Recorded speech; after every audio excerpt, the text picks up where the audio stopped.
Hallo und herzlich willkommen zu einer neuen Folge von Mazda News. Endlich ist es nun soweit, der neue Mazda CX-80 ist in Deutschland bestellbar und ich informiere euch hier in diesem Video über die wichtigsten Fakten. Das heißt, was hat sich denn eigentlich alles verändert gegenüber dem kleineren Bruder, dem Mazda CX-60? Was gibt es für Ausstattungslinien, was gibt es für Preise und natürlich auch Lieferzeiten, noch vieles mehr. Und wenn euch das interessiert, bleibt auf jeden Fall dran. Gleich nach dem Intro lege ich los.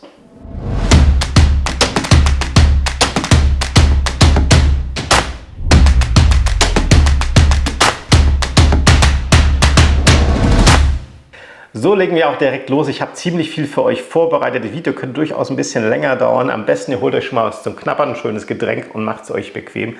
Und dann geht es auch gleich los. Und für alle, die den Mazda CX-80 noch nicht kennen oder irgendwelche Videos zu diesem Fahrzeug gesehen haben, habe ich mal noch einen kleinen Teaser vorbereitet. Aber so als kleiner Tipp am Rand, es gibt wirklich schon einige Videos, die Mazda Deutschland auch schon veröffentlicht hat zu dem Auto. Also da könnt ihr natürlich gerne auch mal reinschauen. Ich zeige euch sozusagen jetzt mal so ein paar Bilder, wie das Auto denn eigentlich wirkt. Und ihr werdet gleich schon sehen, der CX-80 ist ja der große Bruder vom CX-60 und natürlich sind hier auch die Ähnlichkeiten nicht zu leugnen. Auf den ersten Blick schaut es eigentlich aus wie ein CX-60, der eben aber deutlich größer ist. Das seht ihr jetzt gleich nochmal bei der Seitenansicht. Hier auch nochmal ganz viel mehr gewachsen gegenüber dem CX-60. Von hinten auch relativ ähnliche Ansicht. Innen auch sehr ähnlich. Das Designkonzept hat sich im Endeffekt nicht verändert. Hier das Wichtigste, durch die Länge haben wir jetzt natürlich zwei weitere Sitzplätze im Fahrzeug. Schauen wir uns im Detail noch an. Und hier scheint dann noch was Besonderes in der Mitte zu sein. Ihr seht schon, da scheint es eine Art Armlehne zu geben, eine dritte Klimaanlagenzone. Beim Navi gibt es dann auch noch ein bisschen was Neues, zeige ich euch gleich mal. Hier könnte man anscheinend irgendwo was aufmachen. Und ihr seht jetzt hier auch die weißen Nappa-Ledersitze. Das soll es jetzt mal hier für den Anfang gewesen sein. Wir schauen gleich mal weiter mit einigen Details, nämlich das Wichtigste, was sozusagen die großen Unterschiede und die Neuerungen sind bei diesem Mazda CX-80 Modell. Wir fangen am besten mal mit der Optik an. Was hat sich denn optisch gegenüber dem Mazda CX-60 verändert? Einerseits haben wir natürlich einen massiv höheren oder größeren Radstand, nämlich genau 25 cm mehr. Und es wirkt sich auch so aus, dass das Auto tatsächlich exakt 25 cm größer ist. Und genau diese Länge, die haben wir hauptsächlich dann eben hinten gewonnen, sodass wir hier eben die dritte Sitzreihe noch zusätzlich integrieren konnten. Weiterhin haben wir hier mal für euch auch so ein bisschen die Maße abgebildet. Da hat sich eigentlich jetzt nicht so viel geändert. Von der Breite sind wir exakt gleich geblieben. Bei der Höhe haben wir 2 cm hinzugewonnen. Das liegt aber hauptsächlich hier oben an der groben Dachreling, die eben serienmäßig bei diesem Modell enthalten ist. Ansonsten, wie gesagt, hauptsächlich die Länge 25 cm länger. Dann hat sich gegenüber dem CX-60 noch Folgendes verändert. Wir haben die Chromdachreling, hatte ich heute gerade schon gesagt, und die Heckstoßfänger oder der Heckstoßfänger hat also diesmal diese Kunststoffblenden für den Auspuff, die den Auspuff symbolisieren sollen. Das war auch ein Wunsch von euch, dass man eben sagt, entweder der Auspuff dann richtiger. Diese Blenden waren nicht so beliebt, deswegen hat Mazda die weggenommen und dadurch wird natürlich die Silhouette hinten bei diesem Auto auch nochmal ein bisschen eleganter. Dann ganz großer Wunsch von euch gewesen. Ich weiß gar nicht, wie viele Kommentare ich da von euch beantwortet hatte. Es gab immer wieder den Wunsch, hier auch bei dem Fahrzeug einen schwarzen Dachhimmel zu bekommen. Teilweise gab es das in den asiatischen Ländern schon, aber in Deutschland oder besser gesagt in Europa eben nicht. Mazda hat hier zugehört und es wird nun also einen schwarzen Dachhimmel geben und auch schwarze Nappa-Ledersitze, also das hochwertigere Leder. Und das Ganze wird dann in dem Humura-Modell, das sehr beliebt war, integriert werden. Hier seht ihr das Ganze mal, diese schwarzen Nappa-Ledersitze schauen also grundsätzlich mal von außen betrachtet ähnlich aus wie die schwarzen Ledersitze, die ihr schon gewöhnt seid vom CX-60, haben allerdings in der Mitte noch so eine Art Dekorstreifen dabei, um das Ganze ein bisschen aufzulockern, dass es nicht so massiv schwarz ist. Und das Nappa-Leder ist nochmal deutlich weicher und angenehmer, anschmiegsamer an den Körper, also wirklich ein fantastisches Leder. Dann gibt es noch eine neue Außenfarbe, gehört ja auch zur Optik. Da hat Mazda also noch mal so ein bisschen die Trends abgegriffen, was denn so im Moment sehr beliebt ist. Und die bestehenden Farben bleiben. Und es gibt eben die neue Farbe Melting Copper. Ist sicherlich Geschmackssache. Ich finde es durchaus mal wieder was Besonderes, was Neues. Und ich kann mir schon vorstellen, dass das gerade hier mit dieser Humura-Ausstattung, wie man sie auch auf dem Foto sieht, mit dem schwarzen Chrom, wirklich sehr edel und sehr schick aussieht. Ich habe direkt auch mal so einen bestellt, dass man sich das mal live anschauen kann und bin mal wirklich gespannt, wie er dann in echt wirkt. Geht mir nun mit dem Antriebskonzept weiter. Hier haben wir zwei verschiedene Antriebsformen, die Mazda direkt bei diesem Fahrzeug anbietet. Einmal der klassische Plug-in-Hybrid mit einer Systemleistung von 327 PS und 500 Newtonmeter. Das ist natürlich schon eine gewaltige Menge für so ein Fahrzeug. Das Ganze setzt sich dann zusammen aus zwei Motoren, einem klassischen Benziner, den wir auch vom CX-60 schon kennen, 2,5 Liter Maschine, leistet alleine dann 191 PS oder 261 Newtonmeter und der Elektromotor hat 175 PS und 270 Newtonmeter. Und damit dieser Elektromotor auch richtig arbeiten kann, haben wir natürlich den Hochvolt-Akku mit insgesamt 17,8 Kilowattstunden. Hier hat sich also gegenüber dem CX-60 grundsätzlich nichts verändert. Das Konzept war sehr erfolgreich, also hat man es hier auch weitergeführt. Dann gibt es den Diesel. Beim CX-60 hatten wir noch die Wahl zwischen dem kleinen Diesel mit 200 PS und dem größeren mit 254 PS. Beim CX-80 wird das Ganze dann grundsätzlich nur noch mit dem großen Diesel angeboten. Hier ebenfalls eben eine 3,3 Liter Diesel, rein 6-Zylinder, ist natürlich ein fantastischer Motor. In der heutigen Zeit tatsächlich eher eine Seltenheit, überhaupt noch einen 6-Zylinder zu bekommen, geschweige denn noch einen Diesel. Der hat dann übrigens 550 Newtonmeter, sogar noch ein paar Newtonmeter mehr als der Benziner mit dem Plug-in. Und das ist wirklich ein extrem beliebter Motor auch bei euch gewesen. Automatikgetriebe ist Standard, genau wie bisher auch. Alle Fahrzeuge verfügen grundsätzlich über Allradantrieb und wir haben hier dann eine elektrische Reichweite, die Mazda aktuell mit ca. 60 Kilometer angibt. Das Ganze ist noch nicht homologiert worden, von daher haben wir also jetzt hier erstmal nur vorläufig das Ganze in Gänsefüßchen stehen, sollte sich allerdings dann hier ungefähr in diesem Wert aufhalten. Der Diesel und auch der Benziner bekommen auch aufgrund eures Feedbacks auch größere Tanks. Wir hatten beim CX-60 50 und 58 Liter. Hier haben wir nun bei dem Fahrzeug 70 und 74 Liter. Und dadurch haben wir natürlich insbesondere beim Diesel auch sehr, sehr große Reichweiten, die dann eben ohne zu tanken möglich sind. Dann zum Thema Komfort gibt es auch noch ein paar Neuerungen. Ihr habt es vielleicht vorhin schon im Video gesehen. Wir haben hier eine dritte Zone bei der Klimaanlage, sodass man also hinten auch wirklich alles einstellen kann. Und wenn man so ein bisschen detaillierter ins Foto reinschaut, dann sieht man schon hier bei dieser Abbildung haben wir also hinten natürlich die Sitzheizung und auch eine Sitzbelüftung. Ist auch ein Novum bei Mazda. Das gab es bisher in dieser Form noch nicht. Wichtig ist zu wissen, dass diese Sitzheizung und Belüftung nur für die mittlere Sitzreihe gilt, nicht für die letzte Sitzreihe. Dann neu ist auch die integrierten Sonnenschutzrollos, gab es beim CX-60 bisher auch nicht. Also wenn trotz der getönten Scheiben einfach noch zu viel Sonne einfällt, gerade wenn die Kinder ein bisschen schlafen wollen oder wenn die Sonne eben sehr flach steht, kann man sich diese Rollos eben noch hochziehen. Finde ich sehr schön und wenn das eben fest integriert ist, da klappert da auch nichts, das ist schön in der Seitenverkleidung integriert. Es gibt das Fahrzeug mit zwei verschiedenen Sitzkonfigurationen, also grundsätzlich haben wir das Auto nie als 5-Sitzer, sondern es sind immer standardmäßig 7 Sitze in den einfachen Ausstattungslinien. Dann hat das Fahrzeug die Möglichkeit auch auf 6 Sitze umzurüsten, also man sagt, ich brauche eigentlich keine 7 Sitze. Der Vorteil von dem 6-Sitzer wäre, dass sozusagen die mittlere Sitzreihe etwas breiter ist, die Sitzflächen, und bei dem 7-Sitzer teilt man sich in der Mitte eben den Platz mit 3 Personen und es gibt dann sogar nochmal die Möglichkeit, das hattet ihr auch vorhin im Video schon gesehen, hier eine mittlere Sitzkonfiguration bekommen, wo man so eine richtige Konsole hat, die dann wirklich so richtig wie so ein Chefsessel aussieht. Schauen wir uns dann auch gleich nochmal in Ruhe an. Hier seht ihr nochmal im Einzelnen, wie diese Sitzbänke dann tatsächlich ausschauen. Hier seht ihr mal den 7-Sitzer. Ich sagte es ja schon, wir haben hier eine durchgehende Sitzbank. Und das Ganze ist dann eben serienmäßig verbaut. Und wenn man hier dann noch die Lederausstattung hinzubucht, da gibt es so eine sogenannte One-Touch-Walk-In-Funktion. Das ist eine Taste, da könnt ihr relativ einfach das Ganze nach vorne klappen. Schauen wir uns gleich auch nochmal an. Hier mal ein Bild von der 6-Sitzer-Version. Und das nennt sich dann eben Captain Seat, weil das Ganze schon mal ja eigentlich wie ein normaler vorderer Sitz aussieht. Ihr habt dann auch eine sehr, sehr große Bandbreite, wie ihr den Sitz einstellen könnt. Ihr habt Armlehnen und ohne Aufpreis auch für den Humura und Humura Plus. Hier dann nochmal die sogenannte Captain Seat Version mit der Mittelkonsole. Das Ganze gibt es allerdings dann nur in der höchsten Ausstattungslinie Takumi Plus und hat einen geringen Aufpreis von 850 €. Dafür habt ihr dann nochmal in der Mitte so einen richtigen Getränkehalter, ein richtig großes Fach, wo man ein bisschen was verstauen kann. Ist sicherlich interessant, wenn man eben gerade mit etwas größeren Personen hinten längere Reisen fahren möchte.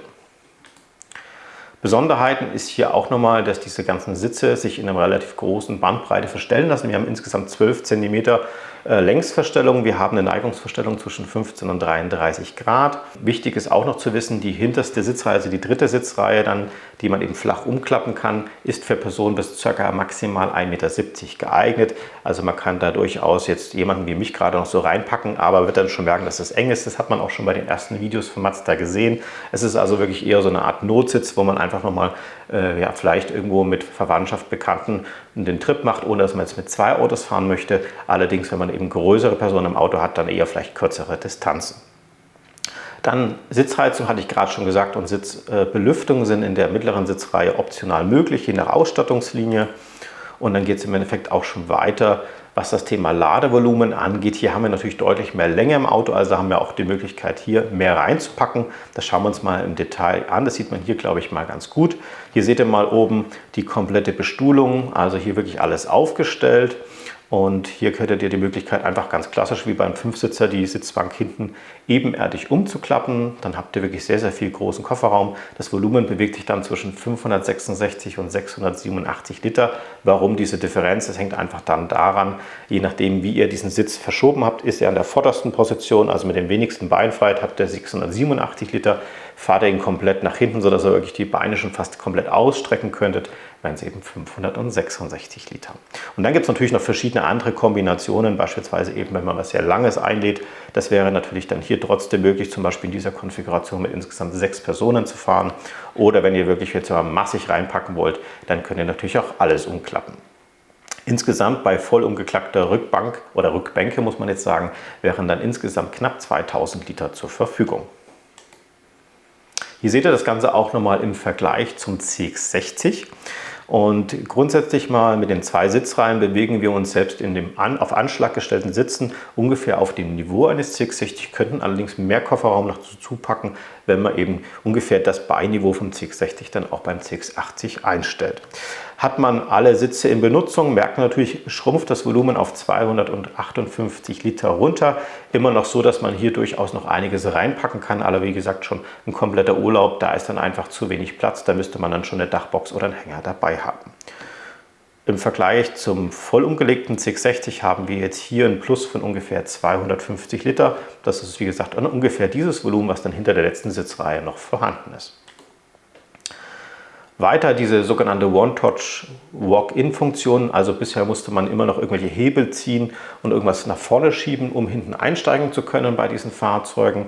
Und hier ist es eben so, dass wir bei der 7-Sitzer-Konfiguration dann diese Taste haben, dann drückt man einfach drauf, dann klappt das nach vorne, schiebt sich nach vorne und so müsst ihr wirklich nur einfach diese eine Taste drücken. Bequemer und einfacher kann es eigentlich tatsächlich nicht sein. Bei der 6-Sitzer-Konfiguration mit den Armlehnen kann man übrigens in der Mitte auch sehr gut durchlaufen. Da kann man sich dieses nach vorne Klappen sparen. Finde ich eben auch ganz praktisch, wenn man eben nur 6 Sitze braucht.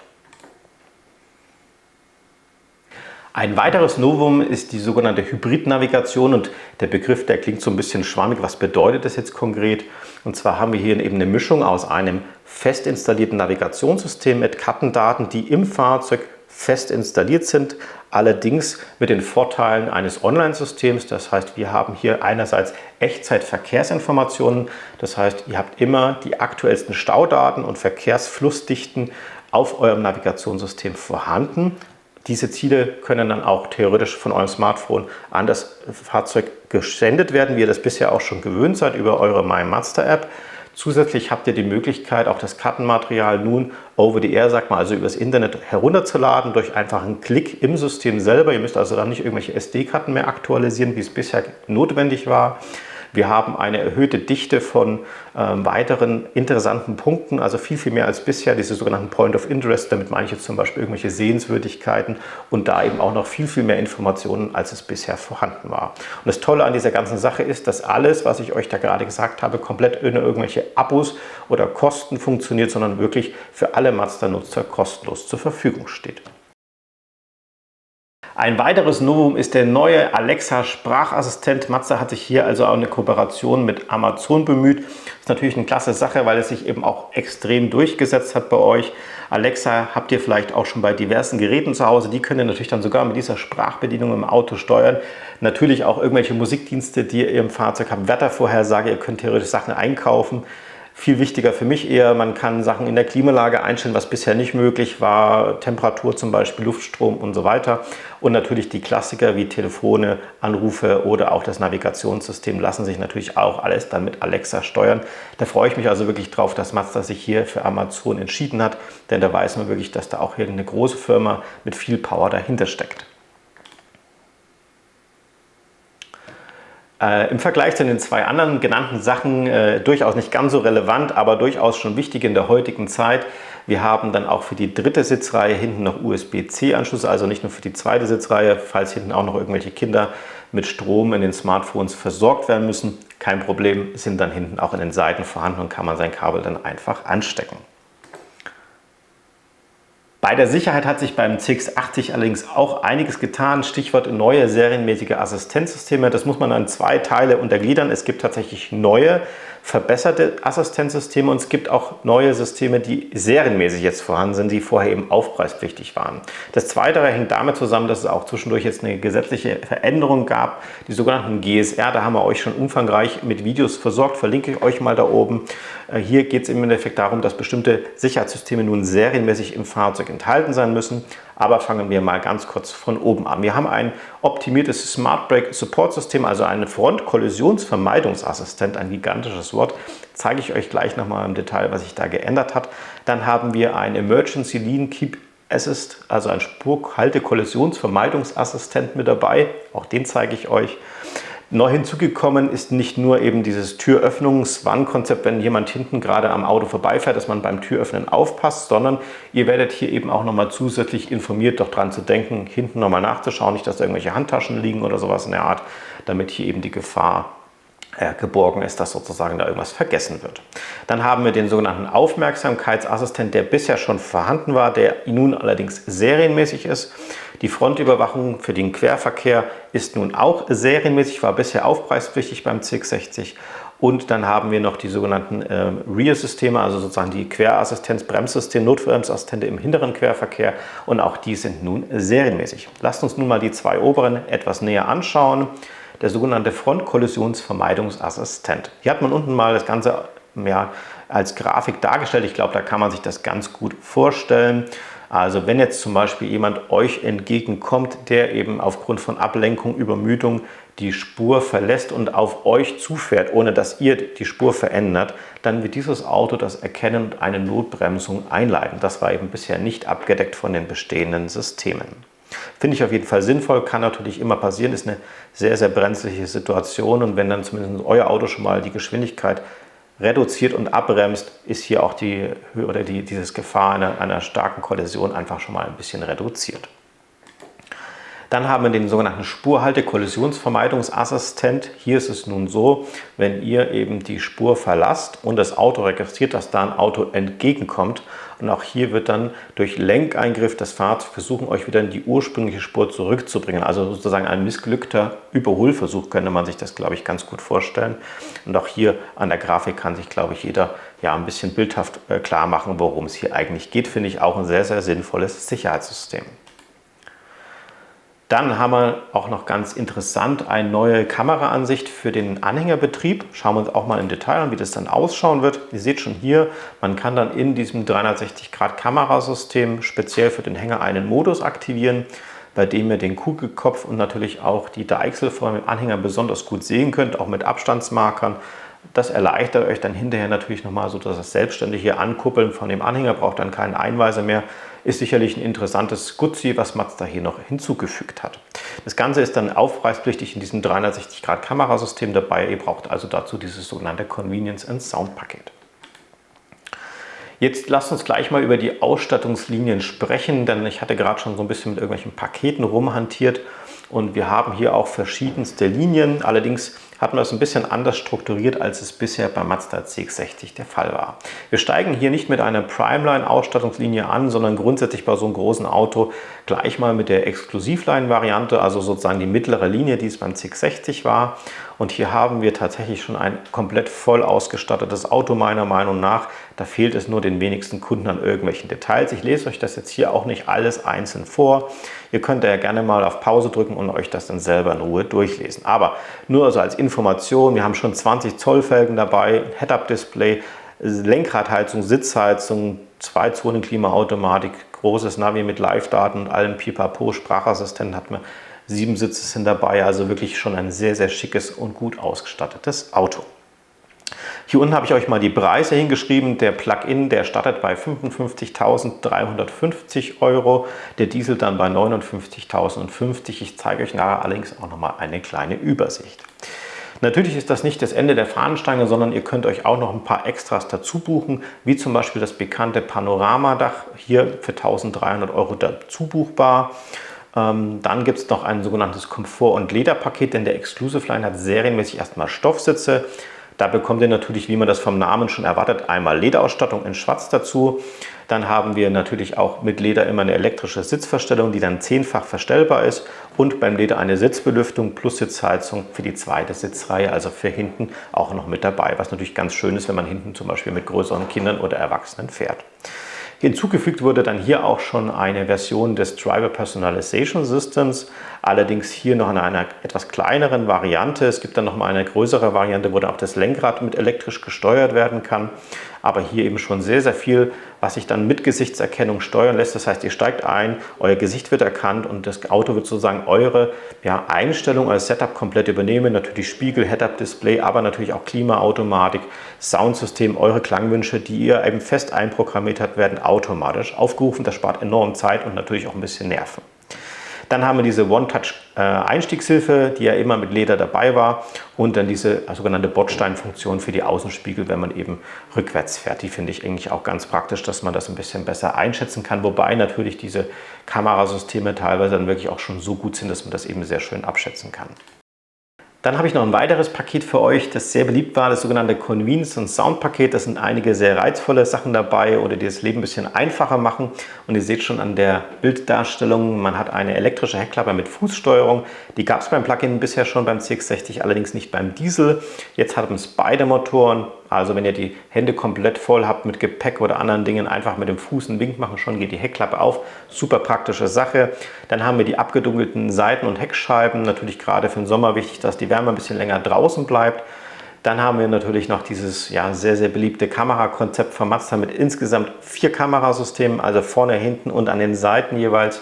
Und dadurch erzeugt der Monitor dann wirklich so eine Art Rundumsicht. Super praktisch beim Einparken, hat man wirklich alles genau im Blick. Und hier haben wir dann auch diesen neuen Anhängermodus dabei, den ich euch vorhin schon gezeigt hatte.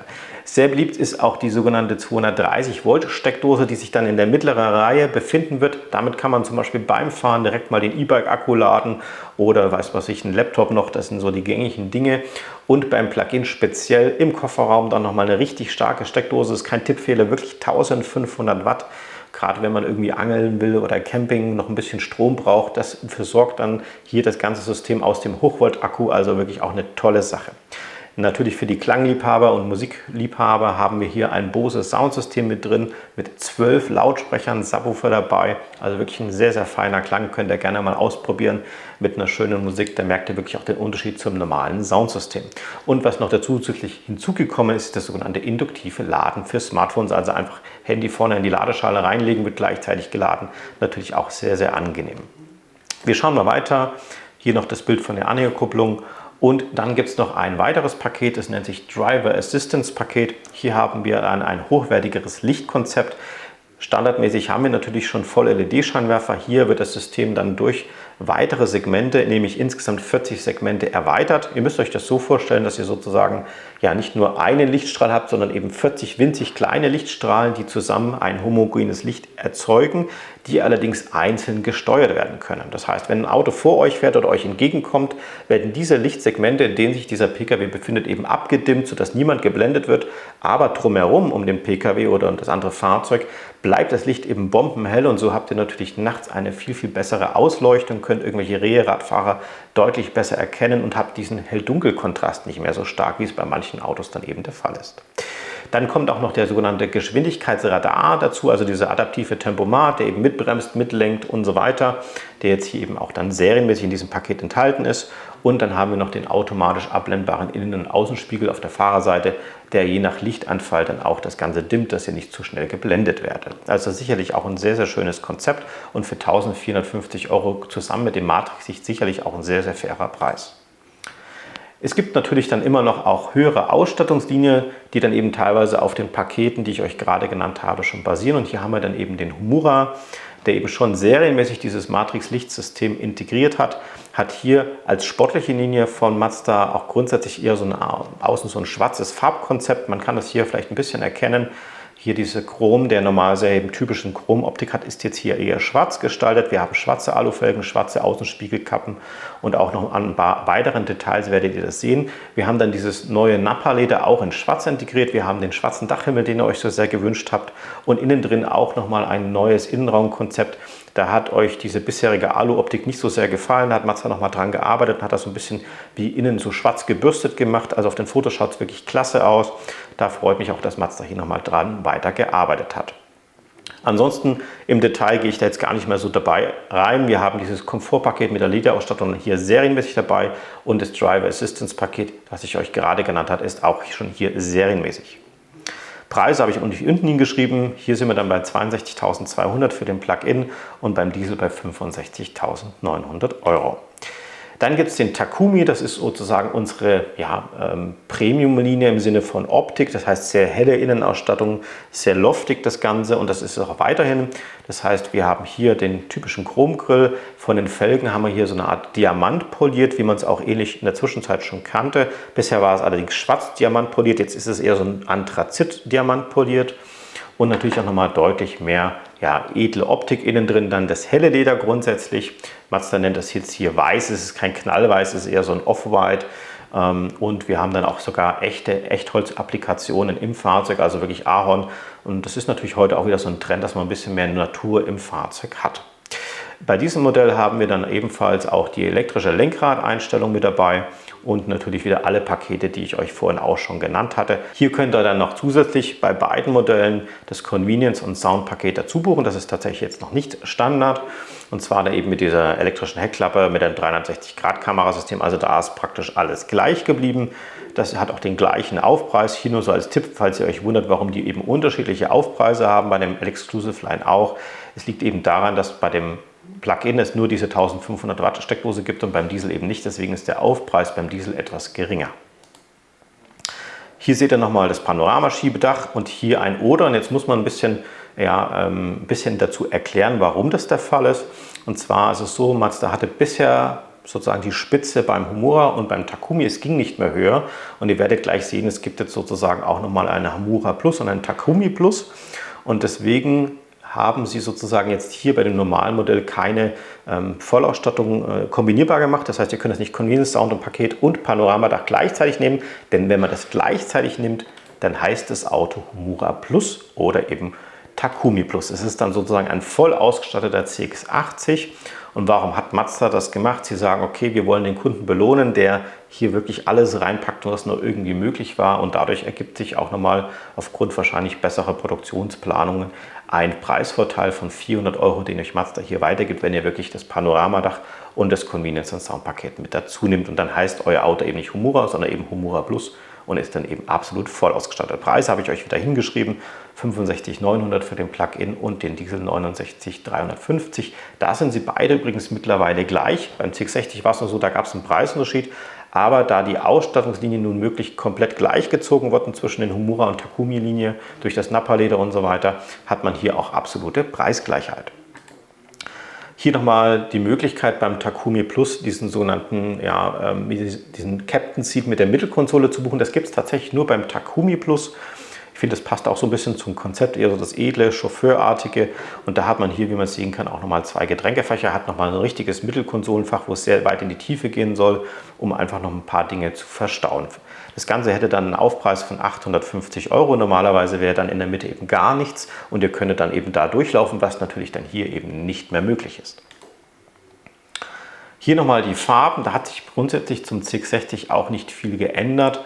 Es gibt zwei neue Farben, die beim CX-80 jetzt integriert wurden. Einmal das Melting Copper, das ich euch vorhin schon gezeigt hatte, und das sogenannte Artisan Red, das ist sozusagen das hochwertigste neue Rot, was Mazda entwickelt hat. Das hatten wir erstmalig jetzt auch beim Mazda 6 gehabt und es ist auch sehr, sehr schön. Das ist also wirklich eine sehr elegante Farbe, die gegenüber dem normalen typischen Mazda Rot einfach nochmal ein bisschen gediegener, ein bisschen eleganter ist und finde ich wirklich sehr, sehr schick auf dem Auto.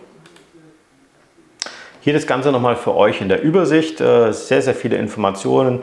STD steht für Standard, also serienmäßig enthalten. Wenn hier steht nicht kombinierbar, dann wird der Humura eben dann zum Humura Plus und dadurch ergibt sich dann eben für euch dieser Preisvorteil. Hier nochmal die Metallic-Lackierung, da unterscheidet man eben zwischen 3 Farben oder Farbkategorien, muss man eigentlich sagen. Die Standard-Metallic-Lackierung mit 850 €, Premium-Lackierungen, die eben mehrere Schichten haben, dann 1050. Die 2 teuersten Farben sind eben das typische Mazda-Rot und das neue Artisan Red, die eben besonders aufwendig von der Lackierung sind und dadurch eben nochmal ein bisschen teurer sind. Dann vielleicht auch nochmal ganz interessant für euch, falls ihr euch für so einen CX-80 interessiert, was sind denn so die sinnvollsten Zubehörsachen, die ich euch empfehlen könnte. Und mir ist es da immer wichtig, dass ihr natürlich auch darauf achtet, dass euer Auto möglichst lange schön und gepflegt bleibt. Und da gibt es viele Kleinigkeiten, mit denen man da mit wenig Aufwand dafür sorgen kann, dass das Auto eben sehr gepflegt bleibt. Zum Beispiel sogenannte Schutzfolien, die gibt es für die Ladekantenschutzfolie hinten für die Stoßstange, aber natürlich auch für die Einstiege. Und das sind immer so die strapaziertesten Flächen vom Auto. Gerade wenn man beim Einladen mal nicht aufpasst, hat man ruckzuck einen Kratzer an der Stoßstange, kostet richtig Geld, das zu lackieren. Hat man eine Folie drauf, dann nimmt die Folie das meistens auf und wenn es dann richtig böse ist, macht man einfach eine neue Folie drauf und schon hat das Ganze wieder eine schöne Optik. Also wirklich eine klasse Sache für wenig Geld. Empfehle ich meinen Kunden fast immer. Dann natürlich super beliebt die Anhängerkupplung, auch hier wieder als teilelektrische Variante. Hatten wir beim CX-60 auch schon, einfach Tastendruck, Anhängerkupplung fährt hoch. Man kann sie auf dem Bild vielleicht ein bisschen erkennen. Der Elektrosatz ist sogar direkt an der Anhängerkupplung enthalten. Da muss man sich nicht megamäßig bücken, einfach anschließen. Und wenn man sie lockern will, einfach wieder auf den Knopf drücken. Den Rest macht man mit dem Fuß und dann hakt das Ganze auch schon ein. Gibt es beim CX-80 ganz genauso. Dann haben wir noch Textilfußmatten und Allwettermatten. Die gibt es in verschiedenen Kategorien, Flurdicken. War grundsätzlich mal wichtig, dass man überhaupt so eine Teppichmatte im Fahrzeug hat. Schaut doch gleich mal schöner aus und auch das Ganze jetzt natürlich für insgesamt 3 Sitzreihen verfügbar. Wichtige Informationen für alle Kunden, die vielleicht als CX-60-Besitzer überlegen, sich einen CX-80 zuzulegen. Die Winterräder, die könnt ihr tatsächlich eben weiterverwenden. Die passen 1:1 auch beim CX-80 und hier gibt es dann die Option genauso wie beim CX-60, entweder 18 Zoll oder 20 Zoll. Es gibt auch 2 neue Designs dieses Jahr, die wir euch anbieten können. Einmal eine 18 Zoll Felge in Schwarz, die seht ihr gerade auf dem Bild. Und dann gibt es nochmal eine in Schwarz-Matt, die eben auch sehr, sehr schick ausschaut hier. Die orientiert sich so ein bisschen an diesem Diamantpolierten, was wir bisher schon hatten. War auch eine sehr, sehr beliebte Felge bei euch. Ja, und dann stellt sich natürlich die Frage, wenn ihr euch für so ein Auto interessiert, ja, wann kommen die denn endlich zu den Händlern? Wann kann man das Auto das erste Mal Probe fahren? Und grundsätzlich werden die ersten Autos tatsächlich erst so zwischen Oktober und Dezember eintreffen. Ganz genau kann ich es im Moment noch nicht sagen. Wird sicherlich auch nochmal eine größere Präsentation von Mazda geben. Und wenn man jetzt heute das Auto neu bestellt, dann gibt es eben hier so Lieferzeiten, Stand heute eben von 5 bis 7 Monaten. Das wird sich dann sicherlich verkürzen, weil alles, was jetzt bestellt wird, wird noch nicht produziert, sondern da wartet man eben noch ein bisschen ab. Und jetzt tun sich vielleicht die Kunden fragen, ja, warum soll ich denn das jetzt gerade bestellen? Nun, da gibt es momentan auch einiges an Aktionsangeboten, wozu ich euch einfach bitten würde, eure Mazda-Händler selber mal zu kontaktieren, euch da mal ein Angebot ausrechnen zu lassen. Und da wird natürlich auch dieses frühzeitige Bestellen dann für euch lohnenswert sein. Ansonsten, wenn ihr noch irgendwelche Fragen zu diesem Modell habt, zum CX-80, dann schreibt es wie immer unten in die Kommentare rein. Ich versuche dann natürlich immer so schnell wie möglich darauf zu antworten. Würde mich freuen, wenn euch diese Informationen gefallen haben, wenn ihr da ein paar Details für euch rausziehen konntet. Wenn ja, lasst uns gerne auch einen Daumen nach oben da, freut uns immer sehr. Denkt noch dran, unseren Kanal zu abonnieren, das ist absolut kostenlos für euch. Und wenn ihr die Glocke drückt, kriegt ihr immer eine Info, wenn wir ein neues Video hochgeladen haben. Ansonsten danke ich euch fürs Zuschauen und wir sehen uns wieder bei der nächsten Folge von My Mazda News.